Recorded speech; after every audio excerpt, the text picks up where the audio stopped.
Thank you all for coming to this afternoon.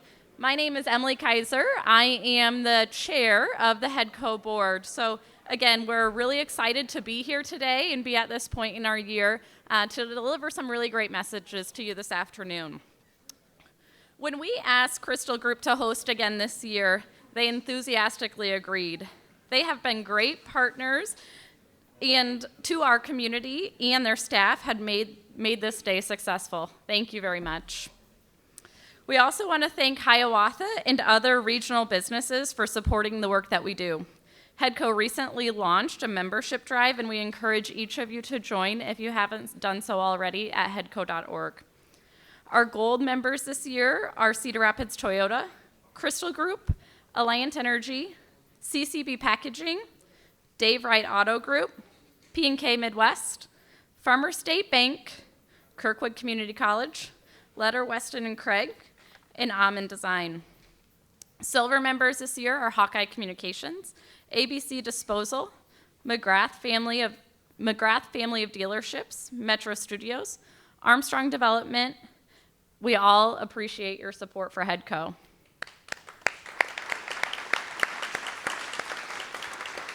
Also, let's acknowledge our HEDCO Board of Directors. Would HEDCO board members please stand?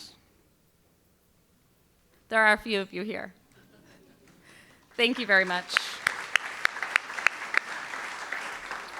And certainly kudos to our Mayor Steve Dodds, who will give a city report shortly. Hiawatha City Council, Jill Weigel, Jeff Cater, Rob Archibald, Ben Fiddler, Amy Weckendahl, City Manager Dennis Marks, and department directors and staff. Would you please stand or raise your hands?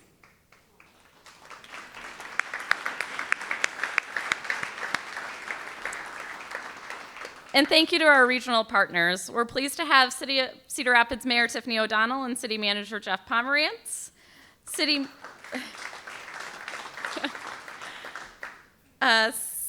Marion City Mayor Nick Abouasley, and Deputy City Manager Kim Downs. Along with CenterPoint's Mayor Trey Morgan and City Administrator Joe Taylor. And finally, our partners at the Iowa Legislature, Representative Art Stade, and those in Washington, D.C., from staff from offices of Senator Charles Grassley and Joni Ernst. The theme for our 2024 Hiawatha State of the City report is expansion and growth. HEDCO is making progress with our nearly 520 businesses here. We're doing more outreach, gathering education and information by conducting BRE surveys, business retention and expansion research. Over the year, we asked businesses about their expansion plans in Hiawatha and have been pleased with the results. 63% say they will expand and 12% modernize over the next 3 years. Those numbers are encouraging when compared with the Iowa Economic Development Authority's statewide figures out yesterday that show 49% of statewide businesses said they would expand over the next 3 years. And when asked, does the community provide the recreational, culture, and housing needs to attract and retain your workforce, nearly 94% said yes, it does. Yes, I think that deserves an applause as well. Later in the program, you'll hear more about the city's progress and efforts to address workforce shortages, retention, and training. But the bottom line is we're learning more about businesses in Hiawatha and putting that to use as they pursue regional, local, state, domestic, and international trade opportunities. In 2023 and 2024, HEDCO and the City of Hiawatha have celebrated businesses locating, growing, and expanding here. These events are an opportunity for HEDCO, the mayor and council, and city staff to personally welcome new businesses to the community. Crystal Group is a great example of our theme today, expansion and growth. Crystal Group's president, Aaron Maui, has joined the team as of June of 2023. Throughout his decades of experience in the defense industry, Aaron led large and diverse teams across a broad spectrum of business disciplines, often across several geographies. Aaron established himself as a personal contact not only for internal customers, but also external clients. Aaron holds an MBA from the University of Iowa and a BS in avionics engineering from Parks College of St. Louis University. Help me welcome Aaron to the podium to give us a little update.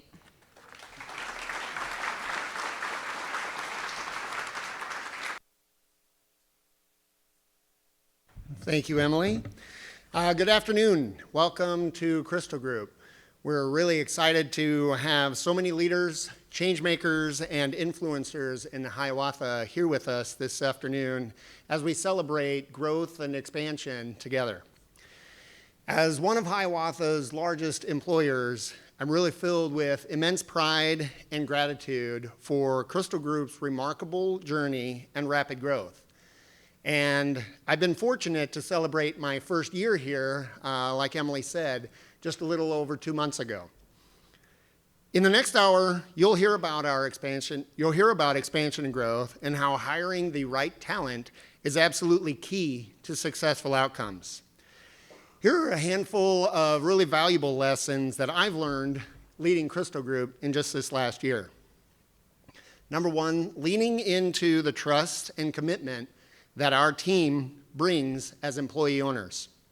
Number two, being proud of the unrivaled collaboration and creativity that has led to barrier-breaking advancements for all of our customers. And finally, this culture is possible because as employee owners, we are inherently driven because when one of us succeeds, we all succeed. And what do we do beyond these four walls here in this break room? At Crystal Group, we specialize in rugged computing solutions that meet the demands of some of the most challenging environments on the planet. From military and defense to industrial and commercial applications, our products are designed to perform reliably under global conditions where they simply cannot fail. Crystal Group's reputation is to perform flawlessly in those environments and ensure our customers have what they need to stay safe. Everyone here at Crystal Group plays a role. A couple of examples of this innovation and these cutting-edge solutions are as follows.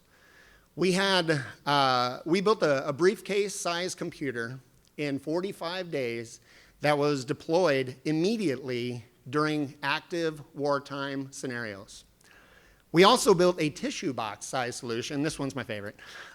Tissue box size solution that was the only hardware still operational on a submarine that had sunk to the bottom of the ocean and been there for over a week.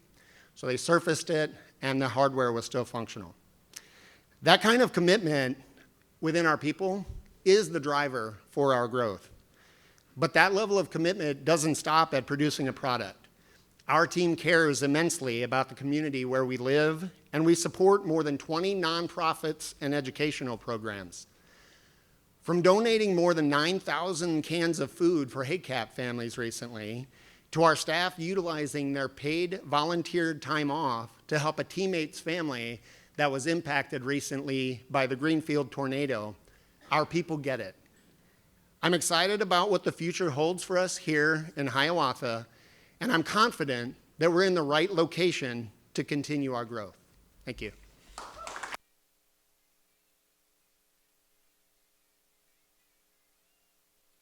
Thank you, Aaron, for sharing a little bit about what you guys do here at Crystal Group and the impact that you guys have on the community. Again, very fascinating for the rest of us as well. Hiawatha's Mayor Steve Dodson has been a resident of Hiawatha for nearly 25 years. He served our country as a captain in the U.S. Army Reserve and USAR. Steve graduated from Oklahoma State University and Emory University in Atlanta, Georgia. Mayor Dodson was on the Hiawatha City Council for 6 years prior to becoming mayor. Please help me welcome Mayor Dodds.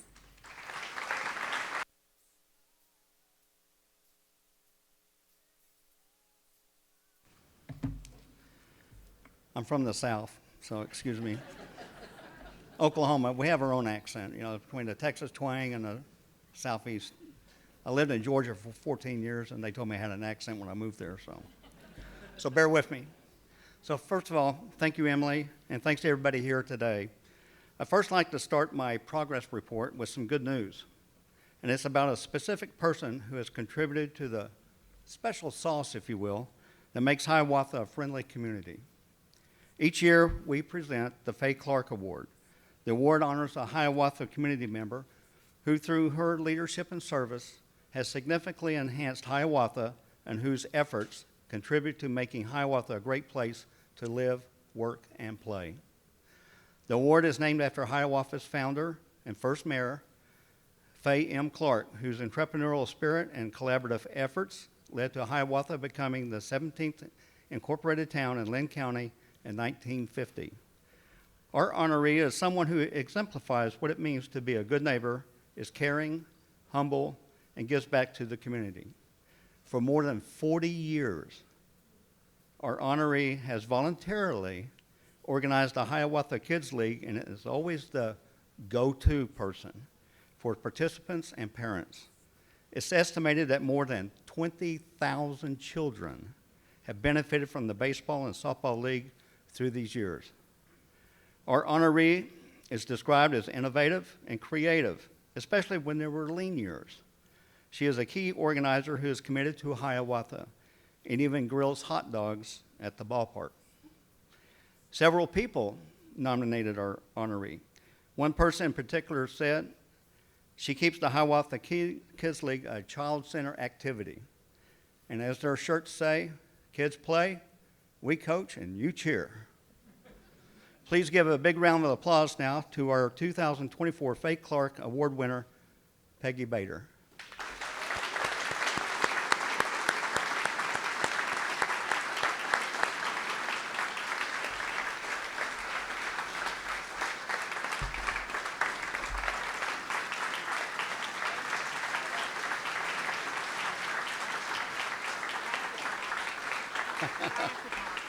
Yeah. Well, first of all, we have something a little for. So it's my honor to give you this to show how much we care. And it doesn't even come close to what you have done for Hiawatha, and we appreciate it. So thank you. Now, if you want to say a couple of words. I'm not a speaker, so all I'm going to do is say thank you so very, very much. Thank you. That's the right way. The other way. Flip it around. There we go.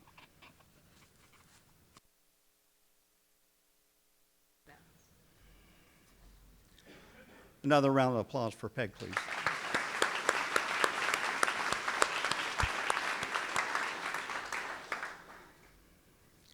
Hiawatha may be small in regional terms, but this year we feel mighty.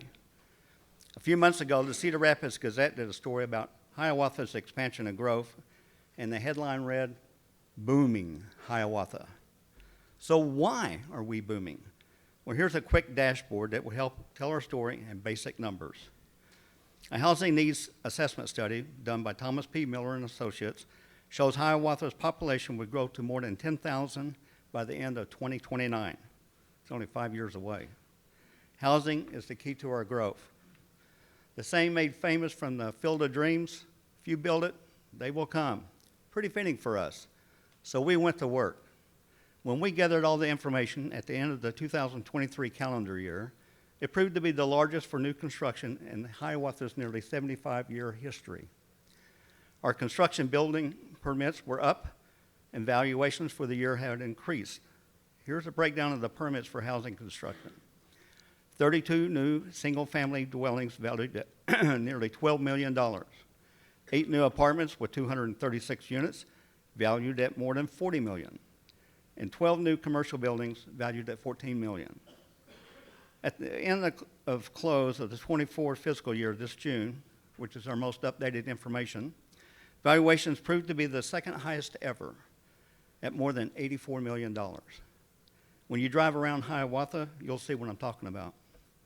And in terms of commercial growth, such as businesses expanding, remodeling, and building, we had more than 80 permitted projects. We're pleased to welcome all this expansion and growth to Hiawatha. Now let's take a look at the handful of permitted projects that were done in fiscal year 24. a new headquarters for the Jim Burris Construction, work in Culver's Restaurant, cold storage for Enceva, Haycap remodel, Dave Wright Subaru and Nissan Service Bay, Zerta Pro Painters, building and storage, Pace Clinic with the interior remodel. And here are a few of the ribbon cuttings that we did this year to celebrate our growth. A groundbreaking at McGrath Family of Dealerships, a new building for Brakes Plus, and remodels for Carvel and Blue Lagoon Pool and Spa. As for TIF, tax increment financing, to help encourage growth in Hiawatha, we currently have 24 development agreements allowing us to rebate about $1 million back to businesses this year. Since housing is key to our growth, we want to show you where we have concentrated that effort. This area includes Dell Ridge, Pines at Turtle Creek, Rolling Prairie, Edgewood Village, Timber Creek, Todd Hills, and Heritage Green. All but Heritage Green are within walking distance to Turtle Creek Park, which is a new 18-acre park with a pavilion, handicap-accessible playground, splash pad, walking trail, sidewalks, and restrooms. The Crossings, a multifamily development, is a $35 million project with 196 apartments and 7 buildings. The location is on the busy corner of Boyson and Robbins Road. Another nice addition has been the collaboration of Doug Seavey and Mike Hodge. The Hiawatha Village Center apartments have 48 units, underground parking, and ground floor retail on Robbins Road. And there are 40 units at the Arrow Senior Apartments on Edgewood Road. That project is slated for finish this year, and it's a nice addition to the variety of housing that we have. But we can't stop now. That same Thomas P. Miller study predicts that we will need an additional 824 units by 2029. And if I may, here's that humble brag: our city staff understands service. We try to find solutions rather than roadblocks, and businesses have provided positive feedback about that. We're doing our best to listen. I've started Coffee Talk with the mayor. It's an informal opportunity for everyone to engage and provide beneficial feedback to city leaders. This happens the second Tuesday of each month from 7 to 9 a.m. at Roaster's Coffee Shop here in Hiawatha. The City Council recently held a strategic planning and goal-setting session to implement a vision for future projects and update plans that include the core of our city. And I'm very pleased that our levy rate has remained consistent, actually lowered this year, which will help the bottom line for many businesses and residents who live here. A good example, last night at our council meeting, we had a citizen who said that their valuation of their home increased $82,000, but his property tax bill went down $140. He says, I don't know how they did the math, but keep doing what you're doing. And you know that saying, pardon our progress. Well, over the next few years, you'll see some major progress to I-30 interchange at Boyson Road. The bedletting begins this month with construction of a diverging diamond interchange scheduled to be completed by the fall of 2026. This is similar to the interchange at Tower Terrace and I-380. In preparation for this interchange, Hiawatha has been working on a new roundabout at 12th Avenue in Boyson, which is now open. The project on Boyson Road from Hawkeye Drive to Robbins Road will include a roundabout at the intersection with Boyson Court. Construction will begin April 26 and finish at the end of 2026. And for many of you have noticed, Blair's Ferry and I-380 is a little bottled up. I had a citizen tell me the other day, says I did a left turn coming north from 380 and wasn't supposed to, but 2 other cars did it too. So I said, why not, you know? So anyway, Hiawatha is working with Cedar Rapids and the Iowa Department of Transportation on a bridge deck overlay, new traffic signals, and a new sidewalk, which should be completed by this fall. And finally, the Edgewood Road Extension Project seems to generate a lot of interest. We'll be working on design and engineering in 2025 on the section from Blair's Ferry to Emmons Street. Construction is slated for fiscal year 26. Now, grandparents, there may be some of you out there, like myself, like to show pictures of their grandkids, and I'm no exception. I have 13 grandchildren and 1 great-granddaughter. So I have a box of pictures. No, I won't bore you by showing the hundreds or thousands of pictures I have, even on my cell phone, which I took about 50 today. But I'd like to show you pictures of our new city projects that will serve our residents. Fire station number 2, just steps away from this building. Just this week, we had a ribbon cutting to celebrate a public safety building that is essential to protect our growing community.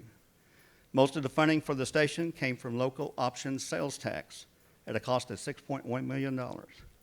Construction started in August of 2023 and will be fully operational early September. And this was from groundbreaking to the ribbon cutting was 363 days, and we were under budget. You think kids are just glued to their devices in the summer? Tell that to Chris Stoner, and I know Chris is here tonight. He's our Hiawatha Library Director, and he would tell you that thousands of kids attended summer programming at the library this summer. He'll also tell you that the Dolly Parton Imagination Library team put free books in the hands of 219 kids this year. We make sure that every Hiawatha and Robbins family with kids from infancy to 5 years can register and receive 1 book per month each. This program was initially funded by 26 Hiawatha businesses and citizens for the first 5 years. Along with all their programs, the library is now collaborating with HACAP and Prairie Woods to stock a food pantry just outside the library doors for families in need. Did somebody say pickleball? Well, it's all the rage, and we're here for it too. Driving down Emmons, you'll see that we're constructing a new pickleball courts in Guthridge Park, so get your teams together. Should be ready by the end of September, I hope. So we're a little delayed there with the fence, but then we can put the stripes on the courts and open it up. Parks and Rec has an essential role in making a community a community. They organize thousands of residents each year in a number of programs and still have time to plan a Christmas tree lighting ceremony, Food Truck Fridays, concerts in the park, Hiawatha Earth Day, and the Hiawatha Farmers Market. Liz Mathis will be up next to talk about research that shows how important these events and programs are when we attempt to bring new workforce talent to our city. Accomplishments don't always involve bricks and mortar. The police department has been successful in hiring Jason Miller as a mental health liaison. Jason rides along with Hiawatha's police to de-escalate some of the most difficult calls. He has already made a difference with hundreds of people who need help battling substance abuse and finding access to mental health and family resources. And we've been contacted by other jurisdictions to see how we do it. And I'd like to uplift 2 city staff on their accomplishments. First, Matt Powers, Hiawatha's fire chief, went through the Executive Fire Officer Program with the U.S. Fire Administration and National Fire Academy. He is one of only 76 graduates in the state of Iowa and one of less than 5,000 graduates worldwide. Matt accomplished this while running a fire department and building a new fire station. Congratulations, Chief Powers.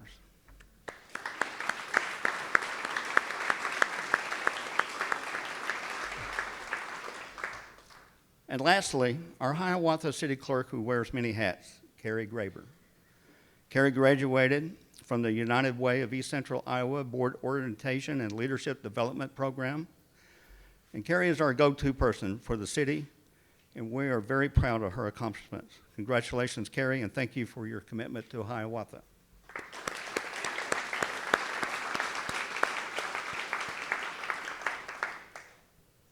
I want to end my presentation talking about the value of our workforce. We know that workforce shortages are keeping all of us from growing cities and businesses. That's why Cedar Rapids area's Mayor O'Donnell, Mayor Abelosi, and I have been working together to bring more talent to our area. We're committed to a multi-year collaborative growth initiative, which includes hiring a talent attraction director.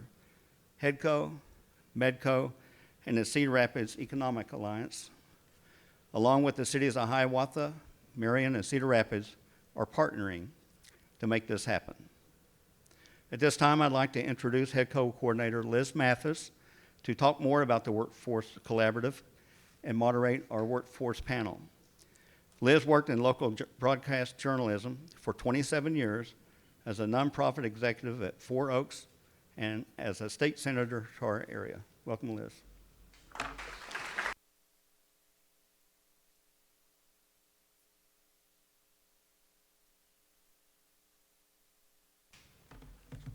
Wow, that's a lot of information. You got to give him a round of applause to Mayor Dodson and our city council and our city staff. Amazing work, just amazing work. Well, since HEDCO started conducting those business retention and expansion surveys that Emily talked about, their BRE surveys, we found that almost every Hiawatha business identifies workforce issues, whether it's shortages or training or retention, as their highest concern. And when we presented a list of 14 efforts, Hiawatha businesses prioritize the issues that affect their long-term viability and competitiveness like this. These are the top 3 and then a 4th. So workforce, 87% of the businesses we polled, they said that's number 1, along with childcare, followed by talent attraction, and then taxes, arts and entertainment and recreation were at 18%. So we hear you, businesses. This has been a consistent echo, not only pre-COVID, but post-COVID. And as Mayor Dodson has said, over the last years, the mayors from Hiawatha, Cedar Rapids, and Marion have been charting a course to right the ship, and the Workforce Collaborative initially hired a consultant who laid out extensive research and a multi-year marketing blueprint. So first, just some highlights. 5 markets have been identified for various reasons, which more complexity to this I won't go into, but as best bet talent target markets for us to pursue. They are Wisconsin, the Chicago area, Minneapolis area, Colorado, the Denver area, and LA, Long Beach, and Sacramento. I guess there are Hawkeyes, Cyclones, and Panthers there. So 300 people in each of the 5 target markets listed these career factors as most important for relocation: salary and benefits, job opportunities, and work-life balance. But the consultant's research shows national awareness of our region's assets is lacking a message, and 47% of external talent could not identify where the greater Cedar Rapids area is located, while 21% are unfamiliar with us as a place to work or have no association. But here is the bright side. 55% of the talent target familiar with greater Cedar Rapids said they would consider relocating. And here's why. This underscores the importance of visitation, so getting them here to see us and meet us, friends and family who live here. So, over the next 3 years, and I'm looking at you, kid, and I'm looking at you, kid, we need to tell people our story and roll up our sleeves and get this job done, and we need your help doing this. In the meantime, many groups are already working really hard with local school students from middle school to college age. And Tyler McCarville, who's on our HEDCO board, he's from Kirkwood. Kirkwood does an outstanding effort in this. They help them find career paths and train our future workforce of Iowans. Companies are also doing their own training, recruiting, and retention. Certainly this is a multi-level project. So we have assembled a multi-level panel who live this topic every dang day, right? They're willing to talk to us about this tough subject and give us some insights into hiring, training, and retention, with which many of you can relate to. So first, and to be in this first chair here, I want to introduce Heather Fleming, who is the Director of People and Culture at World Class Industries. Heather is an accomplished professional whose career began in the private practice of law. She is valued for building and fostering championship cultures that support team members in becoming the best that they can be. Secondly is Tom Casey, the owner of Hometown Restyling. You've seen their new commercials. Tom started as a sales rep in 1990 and then a sales manager in 2005. And fast forward to 2020, Tom and 4 other long-term employees bought Hometown Restyling. Tom believes that working with a team that shares the same goals and values and trusting his team has kept them strong through challenges. And lastly, our last panelist is Dan Law, and he's going to give us the scoop on students. He spent 23 years in the construction industry and embarked on his teaching journey in 2008 at College Community Schools, leading their construction and student-build house programs. Now Dan is at Cedar Rapids Schools, and he heads the Student Build House program housed at Kennedy High School. He has overseen 10 student-built homes, 7 of them in Hiawatha. So the program is celebrating its 52nd single-family home construction in 53 years. All the patience, right? 1,400 students have participated. It's hard enough, teaching your own kids, and let alone somebody else's kids. So let's start with some questions, because this is multi-level. They're going to come at all different angles to this. So here's the first question. How has the worker shortage affected your business, and to what extent do you see it affecting the bottom line? That's for Heather and Tom. And then Dan, can you address the level, increases or not, of participation or enthusiasm you see by students? And here, they're talking, entering the construction trades, because it seems that you could be a real pipeline for filling some of those construction positions. Heather, why don't you start first about how it affects world-class industries? Okay, sure, Liz. Well, thank you for having us and for participating in this panel. It was really nice to get to meet each of you. I think, when I think about the question that you've posed, I would ask you to bear with me for a minute just to take a few steps back into everybody's favorite time period, March of 2020. But that was kind of when I came on board to WCI, an interesting onboarding experience in the Director of People and Culture position, right, in the face of a pandemic. But the reason that I ask you to go back there just for a minute is, at that time, we really doubled down on our people and caring about our people and getting tight with our people. And we started a brand promise to our people centered around building that championship culture with caring, learning, and results.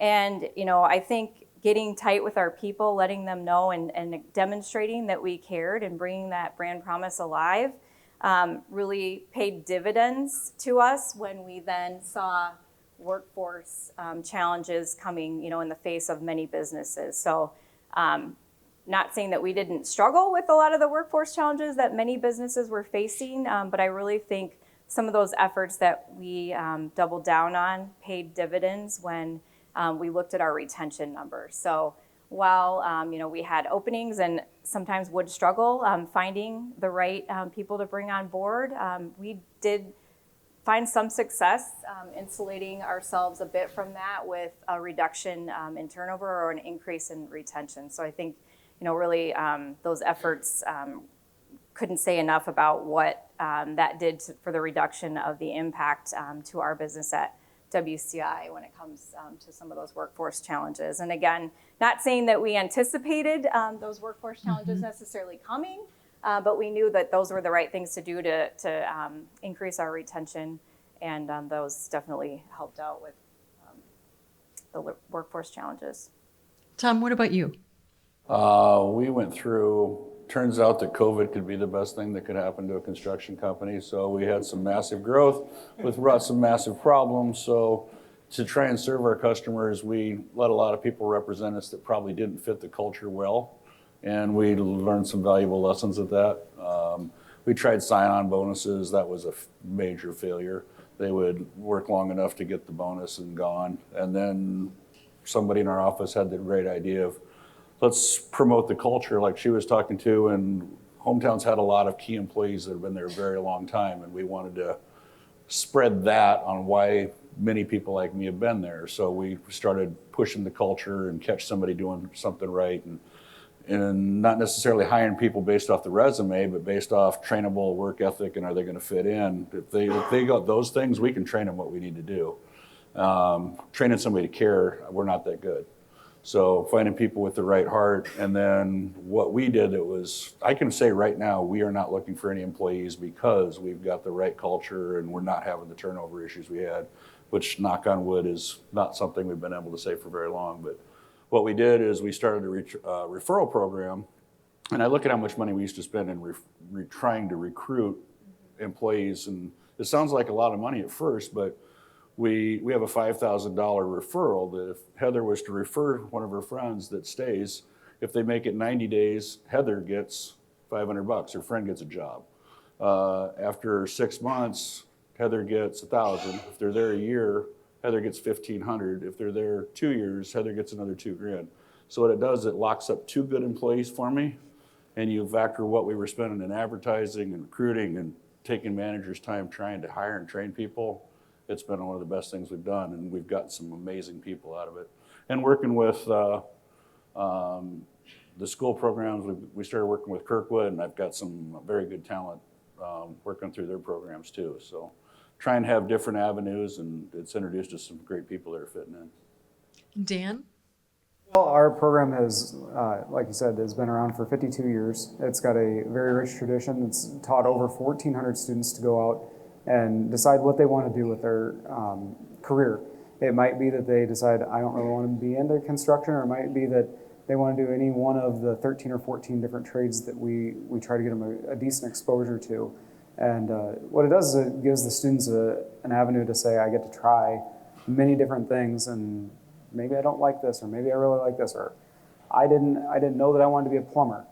I came in here saying I want to be an electrician and found out, boy, that's just, it fits a lot better. I like the idea of it. And, you know, students have gone from when I started with the programs here at Cedar Rapids 7 years ago at about 22, 23 a year to now we are absolutely full. And that's a good problem to have a full class of 30 every single year. So, yeah. Do you hear anything unusual when you're hitting the hammer on the nail? Anything that surprises you anymore? Every day is a new adventure with high school students. So. You're getting wings, you know. After this, you're getting wings. So, okay, a lot of us, you know, it's Indeed.com or it's this or it's that. So where do you look for job applicants and how do you find good people? Tom, you kind of alluded to that. And then Dan, how do you get students enthused or knowledgeable about the program? So Dan, why don't you start with that one? So kind of expanding on that is just typically what we do is we partner with on any one of the trades that the students are working on. We have a contractor that comes in and works with them. And they work hand in hand with them every single bit of the construction of that phase. And they get to see what the life is like in the person's shoes. One place where we do a lot of work with is in the framing side of things, and we actually have the students come out for an entire day, and they spend the entire day from 7:30 to 4 o'clock or so, roughly in there with the framing contractor, and it's the truss day. So they start in the morning, the crane gets there, and they set trusses all day. They sheet the roof. They get a lunch hour just like on a normal job, and they're put into exactly what it's going to be like every single day. And tends to be that ends up being some of their more favorite things that they get to do is some of those kind of partnerships they build with the different contractors we work with. So, Tom, where do you look for, you know, go a little bit deeper, and where do you look for people to work for you? So our referral program has been good. We do some Facebook stuff when we got a lot of people that follow us on that, and then all of our employees share it, so that kind of get some organic growth for us on that. And then through the whole COVID thing, I couldn't find enough people. I thought, well, let's go to Kirkwood and try and get in on their board. So I started just sticking my nose in there and getting to kind of help out there. And it's paid off. We've gotten some. It's interesting. People that want to pay money to learn the trade, turns out they're very good employees for me. So So, yeah, and sometimes I send out, I think I've got 6 people on staff right now that all went through that program. And now it's, when they do graduate, they have their open house. I usually send down the employees that graduated the program. I find they do a better job recruiting than I do. So they can go down and say, hey, hometown offers benefits. They got a 401k. We do this, they do that. And the other thing, part of it is, I think, culture. We try and be friendly to the employees, like we do a Colonel's Night, and other people that don't necessarily care about biking, but others do. So we'll do a great event like the Alzheimer's ride, and hey, let's all go do this for a day. Or the HBA does trap shoots and bags tournaments, and we always sponsor those because we found out our employees, that's a good bonding night for them. So we can have some fun outside of work, and that tends to make them want to stick around because they enjoy the people they work with, and it's not just a day for a paycheck. Heather, you've got an extra challenge. You've got an international company that you're working with. I see Brent Kopp's here. And so you're talking about not just little old Midwest to look, but you have to look all across the world for people. So how do you find people? Yeah, I think a lot of the efforts have been hit previously. I mean, we use the typical social media platforms. We brought an HR generalist on board who really kind of elevated our game when it came to being more strategic about how do we go after or find people. So I think before maybe we were tended to be a little bit reactive, but I said, okay, we need to figure out how we can take this kind of multi-pronged approach and be more strategic and build some of those relationships. And that takes a little bit of time. But we have found success in the more traditional things, but then also have reached out and partnered with Kirkwood and some specific departments there, as well as the Workplace Learning Connection. We've seen some success there. In fact, I think we have a tour coming up relatively soon with that group.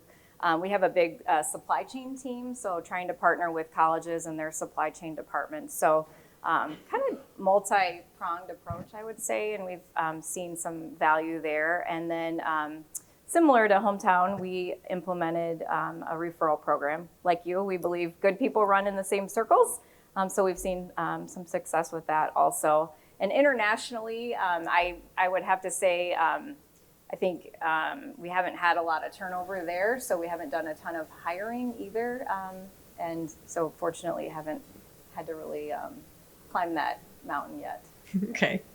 You know, I'm going to just kind of digress a little bit here. The marketing group that we worked with and the Workforce Collaborative mentioned one thing, one simple thing that really won't cost anybody a dime, is when you advertise on Indeed or you advertise for a job opening, that you put a link to Economic Alliance or to HEDCO or the City of Hiawatha also in that job application. So they're not only looking just at your company clicking, but they're looking at where they might live, which is a very simple way to address the whole issue about why people are selecting to come here to live and work and play. And it's just holistic, right? So once, the mayor mentioned that there's a person that we are hiring right now, all 3 cities are hiring to do this work, to kind of elevate that marketing approach.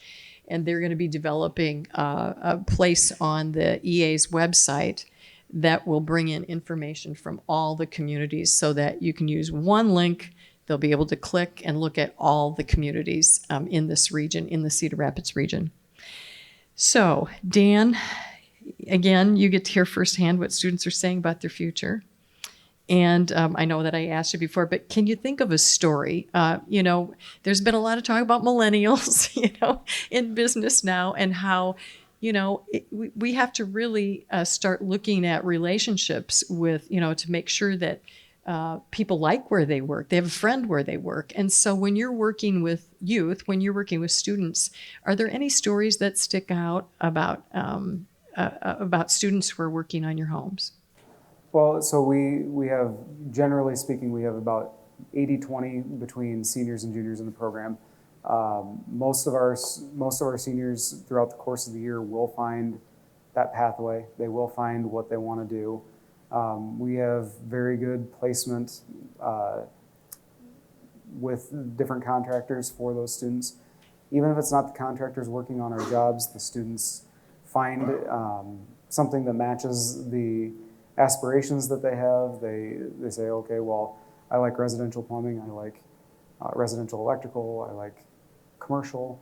We do as best we can from a school standpoint to align them with whether it's a right out of high school summer job or whether it's going into an internship or onto union apprenticeship or whatever the case may be. And we have many students each year that come out and have kind of that feel-good story at the end of it that says, you know, hey, we went out, we started a summer job, or in fact, one recently we had one that started as a helper throughout the school year. And it started out, he said, oh, I'm just going after school. And then he was in our afternoon class, and then he'd get a call at 3:10, and it was the guy he was working for, who was one of our contractors, saying, how long until you're coming to the house? And he goes, well, I can't leave this until I finish this job, and I need to, lock up, and we need to have this one shut down before I can come to work. And then he would go and work till 6 or 7 o'clock, doing whatever they would ask him to do, get back up the next morning, go to school, and go do it all over again. That student has now secured outside of high school a full-time job that he's going to be working for them, and here in a couple weeks we'll see him back on our job site now helping our students but getting paid to do it. So kind of a cool. He'll have his resume available for anybody who wants to talk to him. We've talked about retention programs. Is there anything that you'd like to add that you haven't said, Heather and Tom, about retention or the importance of retention, or how you might use some new retention ideas or programs? I guess for us, the biggest thing is we've got our managers that they really try and, catch somebody doing something right. Is our, if there is something that somebody's doing wrong, is that you ask them the question first, hey, why did you choose to do it this way? And maybe they've thought something through further ahead. So, and there is actually a good excuse for it. But other times you can say, hey, next time, and then they'll accept the coaching a little more because you at least ask their question. So I would say a lot of it is just having the right managers. We've had managers in the past that thought yelling was the best way, and that didn't do very much for retention. So right now, everybody's bought on that our role is to train, make it a fun place to work so that they want to tell their friends about it. Because the way I look at it, if I got happy employees, that leads to happy customers. I get checks and not calls, so I prefer that. Heather, anything more on retention? I think I would just add open communication and asking for feedback. So we have formal ways that we go about doing that, but lots of informal ways also. And I think just listening to your people, staying close with your people, like you said, with the managers, with senior leadership, and just asking, what's going well, what's not going so well, and inviting them in to be a part of the solution, not, carrying that monkey on your back, right? You don't have to solve all the problems, but inviting them in to be a part of the solution and to just talk about what's not going great and what can be better. And if they're a part of the solution, I think that definitely helps, with retention. And I'd also add just investing in your people. So we've done a great job, with our with Brent and Tony, and full support of investing in formally and informally and developing our people. And if they feel invested in and cared about, they're much more likely to stay and to grow and to continue to bring more value, to your company and to your customers. And this is kind of an amalgamation of what you've been talking about, but the last question is, so what do you do, or how do you find out what's important to your workforce or your students who will soon be in the workforce? We mentioned that with the consultant survey, the top things were salary and benefits, job opportunities, and work-life balance. That would be the top reasons. Is it any different for local, those were people in other markets. Is it any different for local applicants who interview for jobs? We've got 6 different divisions, and my siding guys just do siding, my kitchen guys just do kitchens, my bathroom people. And what I've found is you take somebody that really wants to do trim, he's not going to enjoy siding. So biggest part of my job up front is to find out what their interests are, what motivates them, where their pride level comes in, And then if I get them with the right manager, we get a successful outcome. If I put a trim guy in the siding crew, they're not sticking around long. So I think a lot of it's just the right fit. And then something we implemented about a year and a half ago was just so that, I mean, I would see people out, it's like with the turnover we had, it's like, they work for us or not? I think they do. And so now at 60 days, they come in and sit down with me for 15, 20 minutes just so I get to know them. So when I see them on a job site, they at least feel comfortable talking to me. It's not that guy that just lectures them once a month when we have the group meeting. So we have a monthly meeting with our installation staff that each customer is asked to grade how we did, and if the customer takes the time to call out the staff or they did something exceptional, I make the salespeople read it so that they get recognized in front of the group. And so we try and do some stuff like that, and praise in public and talk about other issues behind closed doors. Anything else you want to add, Dan or Heather? I mean, from a student standpoint, the kids, they want that rewarding job. They want to go work for a company that wants them and wants to make them feel valued. And they're always looking for opportunities. Sometimes we have more than enough. Sometimes there's kids that, we have to kind of go and knock on doors and call, and that's where I come in and try to make those connections and try to help them out. But like Tom said, if you get a student that wants to be, or a future employee that wants to be a trim carpenter and is put out on a siding crew, they're not going to last. They're not going to want to be in that, and they're not going to be happy. And that's one of the key things in construction is they got to start out happy, and they got to learn to have the passion and take pride in their job. So, Heather, you want to give a final word on that one? Sure. I think, and you both hit on this, but just the ability to make an impact and make a difference. So one of the things that I'm proud of to be a part of a company that's family owned. So we're a mid-sized company, but kind of has that smaller family owned feel. And I think being a fairly flat organization, that's one of the things we talk about with candidates is to be able to come in and really make an impact and see how the things that they are doing, drive results to the business and to the customer. And you both hit on that also, but just really the ability to make an impact and to feel valued. Excellent answers. Thank you. Very informative. So Heather, Tom, and Dan, thank you for the work that you do in our community, and keep hiring. Well, you just keep hiring. So let's thank the panelists for all their work on this.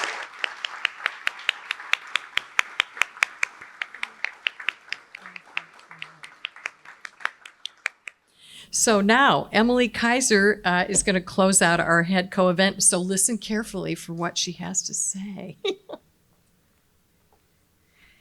Thanks, Liz. So you all heard a lot of really great stories today about expansion and growth. I think that there's a lot to be proud of here in the Hiawatha community on all of the progress you guys have made. So thank you all for sharing your stories today.